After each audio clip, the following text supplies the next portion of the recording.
दुख, चिंता, शोक ना होने पावे ऐसी बात बोलो। सत्य, प्रिय, हितकर वचन बोलो। भगवान का नाम कीर्तन करो, भगवान की गुण लीला, धाम महिमा, भगवान के प्रेम की चर्चा करो, जप कीर्तन करो, तो आपकी वाणी पवित्र हो जाएगी, तन और वचन। और जब भगवान का चिंतन करोगे आप, अब ये खास बात है, भगवत चिंतन करने मात्र से मन पवित्र होता है। मन का इससे कोई तात्पर्य नहीं, शरीर की दिनचर्या से ध्यान रखना, इसलिए बहुत सावधानी की जरूरत है। दिन भर आप भागवतिक कार्य करते रहिए, लेकिन अगर मन से आपका चिंतन नहीं हो रहा भागवतिक, तो तन पवित्र हो रहा है, वाणी सही बोल रहे तो वाणी पवित्र हो रही, लेकिन मन पवित्र नहीं होगा। मन गंदा चिंतन करेगा, मन गंदे आचरण की बात करेगा, मन गंदी क्रिया कराने की प्रेरणा करेगा। इसलिए मन को पवित्र करने के लिए भगवत चिंतन करना अत्यंत आवश्यकता है। सावई मनः कृष्ण पदारविंदयो, भगवान के चरणों का आश्रय लेकर हर समय नाम जप करते रहना चाहिए। नाम जप करने से अंदर ही अंदर मन पवित्र होता है। इस प्रकार तन पवित्र, वचन पवित्र और मन पवित्र, तो आप निरंतर प्रसन्न रह सकते हैं।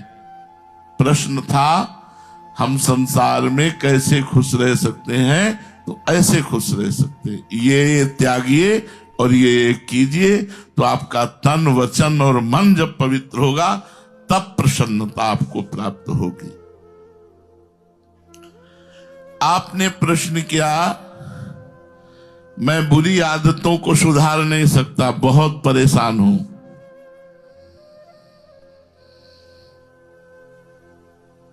और पड़ोसी हमें बहुत सताया करते हैं, हमारे आसपास के जो हैं बहुत दुख देते हैं, बहुत प्रतिकूलता देते हैं, हमारा तिरस्कार करते हैं, हमारा कोई दोष ना होने पर वो हमें दोषी ठहराते हैं, हमें हर समय जलन होती रहती है।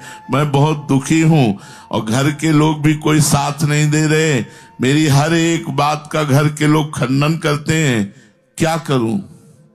एक ही रास्ता दिखाई दे रहा है, दोषों को छोड़ नहीं पा रहा, पड़ोसी लोग अपमान करते हैं, घर वाला कोई साथ नहीं देता, सब मेरी बात का खंडन करते हैं, मुझे दोषी ठहराते हैं और मैं स्वयं दोष छोड़ नहीं पा रहा। क्या करूं? मेरे लिए कोई रास्ता नजर नहीं आ रहा। भाई चिंता न करो, ये आपका प्रश्न नहीं है, ये करोड़ों लोगों का प्रश्न है। ऐसे करोड़ों लोग हैं जो इस तरह की समस्या में फंसे हुए हैं। जगत के लाखों करोड़ों नर नारी ऐसे होंगे जो आपकी भांति दुखी हैं। कोई पिता से पटती नहीं तो किसी की पुत्र से नहीं तो किसी की पत्नी से, कहीं कहीं गुरु शिष्य में भी झगड़ा देखा गया, संप्रदाय में कलह देखी गई, नौकर मालिक में अनबन देखी गई। ये सब प्राय सारे जगत में ऐसा है। हमें लोग सताते हैं, हमारे में कोई दोष नहीं, ऐसा सोच करके बहुत दुखी हो जाना,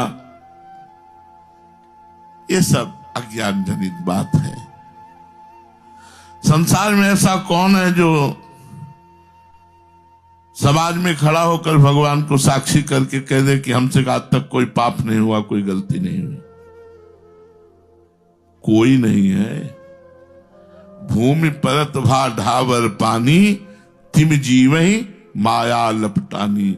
जैसे आकाश से बूंद निर्मल गिरता है, लेकिन पृथ्वी पे आते ही धूल धूसरित गंदा हो जाता है, ऐसे माँ के गर्भ से जब प्रकट होते हैं, फिर इसके बाद जैसे जैसे हमारी चेतना जागृत होती है, तो कुछ शुभ कर्म और कुछ पाप कर्म सबसे बनते हैं।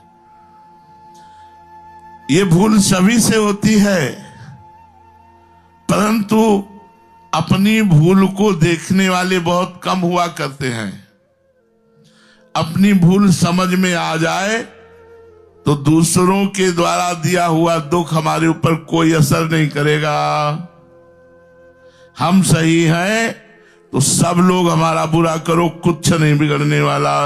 जरूरत दूसरों को सुधारने की नहीं है, जरूरत अपने को सुधारने की है। आपको सोचना चाहिए कि सबसे बड़ा दोष आप में यह है कि आप कहते हैं हम में कोई दोष नहीं है और लोग मुझे सता रहे हैं। पहले आप देखिए आप में दोष है। आपको अपने स्वभाव को सुधार करने की जरूरत है। आपका स्वभाव ठीक नहीं है।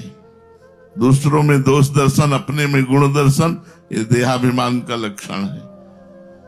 अगर आप सुधार की गुंजाइश रख पाए तो आप सब समस्याओं से बच सकते हैं। अपने को सुधारिए।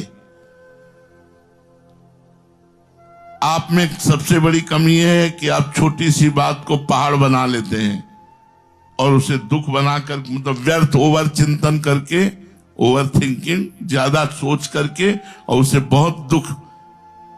अरे जिस समय तुम दूसरे के विषय में सोच रहे हो उस समय आप भगवान का चिंतन क्यों नहीं करते? जिस समय आप दूसरे के कि ये आदमी हमको ये बोला, ये आदमी हमको तिरस्कार किया, ये हमारी निंदा की, उस समय भगवान का चिंतन क्यों नहीं करते? उस समय नाम जप क्यों नहीं करते? सत्य मानिए, आप अपना सुधार कीजिए तो समाज, परिवार, घर सबका सुधार हो जाएगा।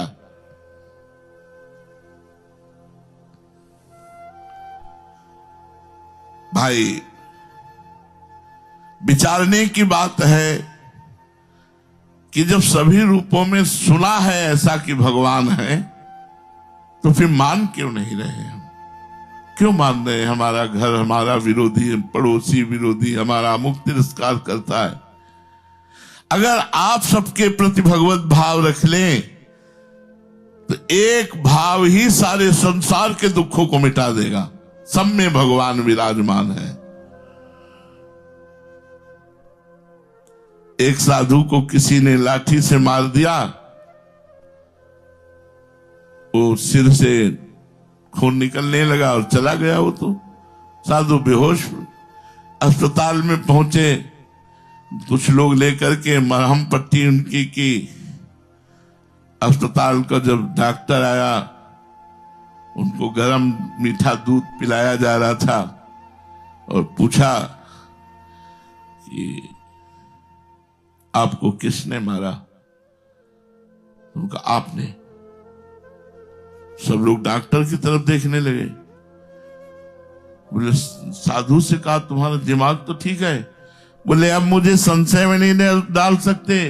पहले मारा, फिर अस्पताल लाए, फिर मीठा दूध पिलाया और फिर हमें से पूछ रहे किसने मारा? ये सब तुमने किया।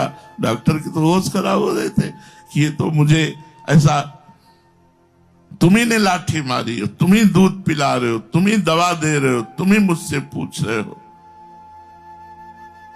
तो उन्होंने कहा महाराज आपका दिमाग सही है ना? तो उनका देखो प्रभु, एक रूप में आप आकर के लाठी मारते हैं, दूसरे रूप में आप आकर अस्पताल लाते हैं, अगले रूप में आप हमें दूध पिलाते हैं और डॉक्टर के रूप में आकर आप पूछ रहे। आप ही तब उनकी समझ में आया सब रूपों में भगवान है। ऐसा हम मान ले तो हमारा कोई तिरस्कार, कोई अपमान, कोई दुख, हमारी खुशी सदा वर्तमान में बनी रहेगी। जो लोग हमारी निंदा करते हो हम पर बड़ी कृपा करते हैं, हमारे पापों को नष्ट करते हैं। बिना भोगे पापों को नष्ट करने का उपाय है अपनी निंदा करवाना। हमने एक बार सत्संग में सुनाया था कि अयोध्या के एक नरेश थे जिनको गलित कुष्ठ हो गया था पूरे शरीर में, तो राज दरबार में बैठने में बड़ा सकुच करते थे। तो वशिष्ठ भगवान से कहा कि कोई ऐसा उपाय है कि गलित कुष्ठ पूरे चेहरे में सब जगह ऐसा था। उनका एक उपाय बहुत जोर का है।